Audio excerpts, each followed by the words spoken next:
It's market volatility. How do you keep your 401k from plunging right along with the markets? Back with us now, Gerri and Darius Dale. And joining the group is Dan Schaefer, President and CEO of Schaefer Asset Management. I will start with you, Dan.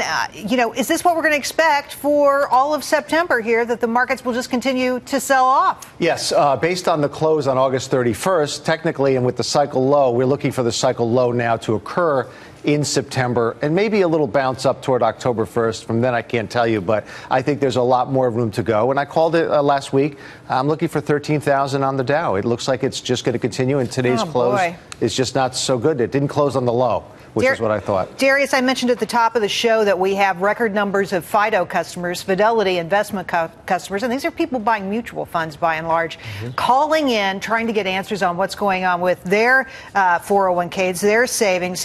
What should they be thinking tonight about the rest of the year, the balance of the year? What's going to happen to the markets? Well, I'll tell you this. Well, look. Darius, go ahead. Sorry. Yeah, I'll get you, Gerri, in a second. Sorry, Gerri.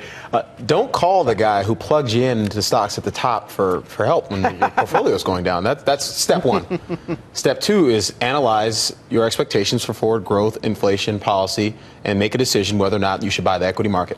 Hedge Risk Management has been saying sell the equity market. We said sell may go away. We reiterate that call by putting the short SPY on in early July. So you know what we think, but that's neither here nor there. You can't just call up Fidelity and ask what a permeable equity bull is going to tell you to buy stocks. Well, I'm not sure that FIDO is going to protect the market. They want you to have asset allocation. They're all about that. They offer bond funds as well as stock funds. So I'm not sure that they have a dog in that fight.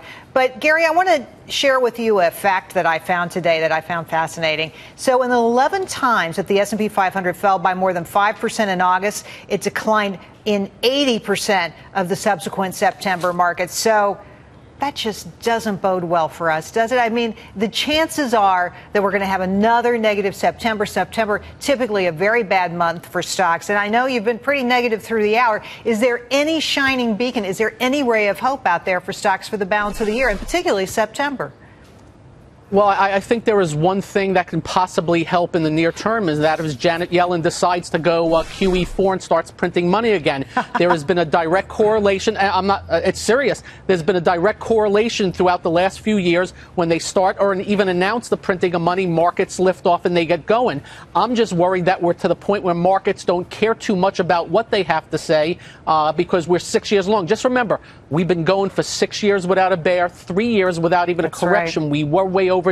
Now, look, for 401k people, if you are thinking 10 years, don't listen to a word I have to say. I think eventually, when all's said and done, if we could get some normalcy out of Washington where they know what the heck they're doing and they become pro-business, we can be okay again and make a lot of money over the next Gerri, 10, 20 years. But right now, not good. When you said if you're in the market for 10 years, stick tight, stay tight, here on the set, everybody said bingo.